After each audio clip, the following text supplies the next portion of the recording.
तो हेलो दोस्तों, स्वागत है आपका फिर से एक बार हमारे चैनल के इस नए एपिसोड में। और इस एपिसोड में दोस्तों हम आपको लेके चलने वाले हैं एक बहुत ही बेहतरीन, बहुत ही अद्भुत और बहुत ही प्राचीन जगह पर।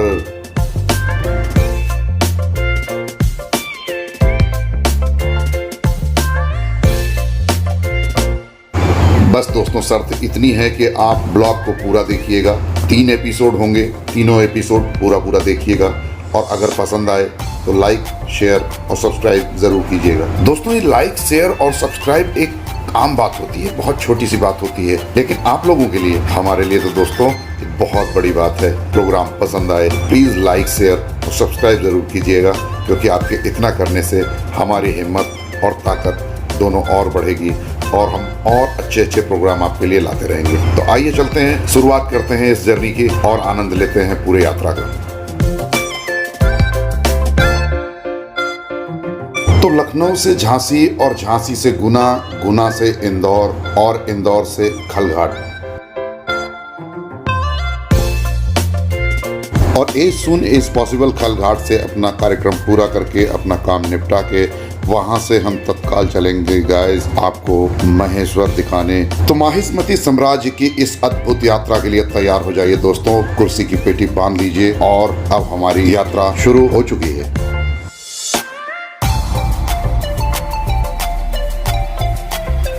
हेलो दोस्तों, कैसे हैं आप लोग? देखिए, मैं पहुंच गया हूं इस समय खलघाट, और ये खलघाट है इंदौर से लगभग 90 किलोमीटर आगे है, मुंबई रोड पे। और यहाँ पे हमारे एक फ्रेंड ने एक प्रॉपर्टी ली है, जिसके चर्चे के लिए हम यहाँ पे आए हैं और उसको ऑपरेट करने के लिए ही हम लोग सब प्रोग्राम बना रहे हैं। तो अब गाइस, अभी तो आपको कुछ विशेष दिखा नहीं पाऊँगा, क्योंकि रास्ते में बस का सफ़र बहुत ही बेतुका था, बहुत ही बेकार था, बहुत परेशान हुए कुल मिला के। अब आपको जो कुछ दिखाना है वो मैं कल दिखाऊंगा। यहाँ महेश्वर बोल के एक जगह है, जो प्राचीन माहिष्मती साम्राज्य हुआ करता था, वो तो आपको मैं दिखाता हूँ, लेकिन कल दिखाता हूँ गाइस। इधर हमारी तैयारी महेश्वर घूमने की थी दोस्तों, और उधर इंद्रदेव की तैयारी जम के बारिश करने की थी। घंटों मूसलाधार बारिश होने के बाद जैसे ही बारिश थमा, हम लोग भी निकल पड़े अपनी यात्रा की तरफ। दोस्तों, यहाँ पहुँचना बहुत ही आसान है। कभी भी अगर आप आते हैं तो इंदौर से सीधी बस धामनोद के लिए और धामनोद से सीधी बस महेश्वर के लिए। हेलो दोस्तों, कैसे हैं आप लोग? देख सकते हैं इस समय मैं पहुँच गया महेश्वर। और ये महेश्वर जो प्राचीन माहिष्मती साम्राज्य था, ये उसकी मेन राजधानी और इसका जो है मेन ये गढ़ है।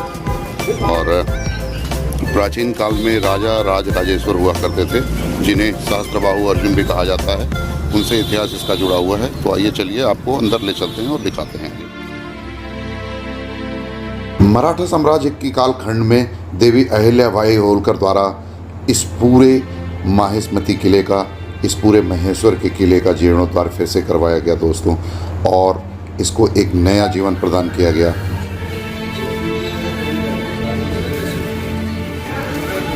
दोस्तों, ये जो सामने आप देख रहे हैं, किले का प्रथम दरवाज़ा है। ये जस्ट मेरे पीछे जो देख रहे हैं, ये इसका मुख्य दरवाज़ा है। इससे हम लोग अंदर चलेंगे और इसमें देखिए पीछे लिखा हुआ कुछ आपको दिखाता हूँ। ये श्री देवी अहिल्याबाई होलकर, महारानी अहिल्याबाई होलकर की अपनी उपलब्धि, अपनी छाप और शासन करने की उनके अपने तौर तरीके इतने प्रसिद्ध थे गाइस कि जनता उनको मां समान मानती थी।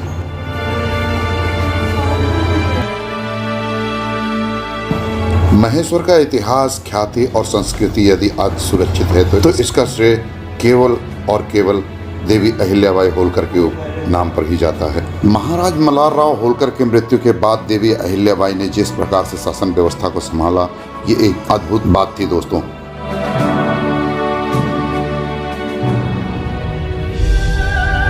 और इनके ही अथक प्रयासों के कारण माहिष्मती अपनी खोई हुई भव्यता वापस फिर से पाने में सफल हुई। दोस्तों, देख सकते हैं आप लोग, इस परिसर के अंदर हम लोग आ गए हैं और अंदर परिसर का ये दृश्य है। देखिए, ये मराठा साम्राज्य के ज़माने में रानी अहिल्याबाई होलकर के टाइम का है महल पुराना। और ये देखिए एक छोटा सा मंदिर बना हुआ है यहाँ पे। तो चलिए आगे और चलते हैं। जो यहाँ प्राचीन मंदिर वगैरह हैं जो प्राचीन काल के पुराने धरोहर हैं हमारे, वो दिखाते हैं आपको।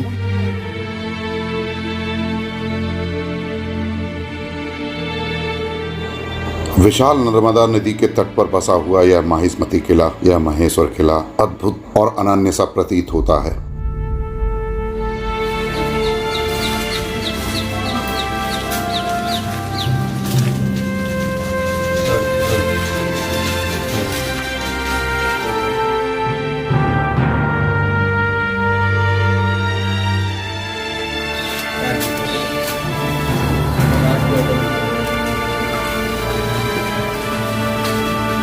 तो ये देखिए दोस्तों, प्राचीन माहिष्मती की राजधानी जो आज का महेश्वर है, इसका एक झलक देखिए।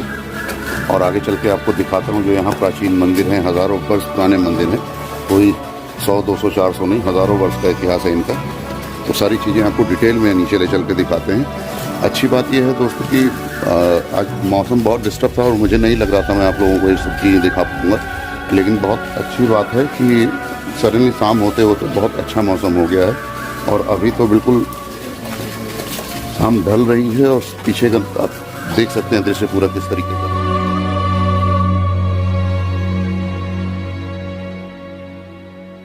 दोस्तों चलिए नीचे अभी आपको चल के दिखाते हैं, लेकिन आप फिलहाल एक बार चारों तरफ देखें और बिल्कुल नर्मदा के तट पे बसा हुआ प्राचीन काल का ये जो जिसे माहिष्मती कहा जाता था, आज के समय पे इसका नाम बदल के महेश्वर रख दिया गया है।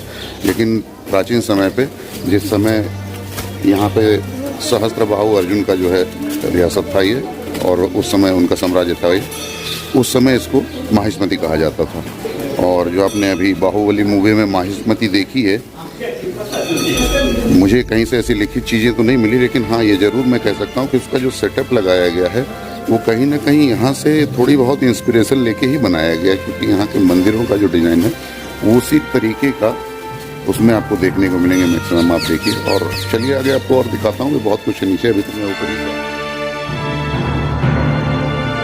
हजारों वर्षों के प्राचीन इतिहास को समेटते हुए यह माहिष्मती किला आज भी अपने अतीत की भव्यता को इंच दर इंच सहज ही दर्शाता हुआ नजर आता है।